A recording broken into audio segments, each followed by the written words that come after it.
Hello, Mami! For today's vlog, samahan nyo kung itinda yung itlog ng tatay ko. Fresh from the farm. So, ayan, kakarating ko lang dito kay Papa. So, titikman natin, okay, kung gaano kasarap yung itlog from the farm. Itlog ng tatay ko.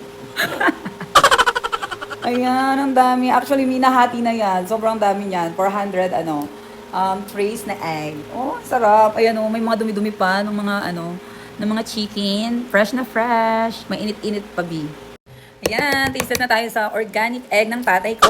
Okay, let's go. Grabe me, mahilig talaga ako sa egg. Actually, ito yung syempre yung itlog, hindi yan nawawala sa ating bahay. Kasi pinakamadaling lutuin, lalo na gutom ka na me. Pero syempre, kung may choice ka na, mas mura pa siya sa kulay white, organic. Doon ka na sa organic me. Mas healthy, non-GMO, walang antibiotics. Kasi nag-promote, talagang nagpo-promote. Magtitinda tayo mamaya me. Magtitinda tayo ng nakasuot ng swimsuit. Swimsuit. Yes. Talaga me, magtitinda tayo mamaya para for the content and in the same time. Tutulungan natin si Papang magtinda. Diba? Tcharan! Grabe, naiya ako, natanggal yung sa kong nails. Dito na lang tayo. Wow! Mas masarap talaga yung organic. For me pero try nyo kung hindi nyo pa natikmam.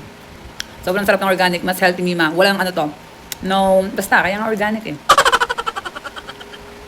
May freedom to, hindi nila pinahirapan.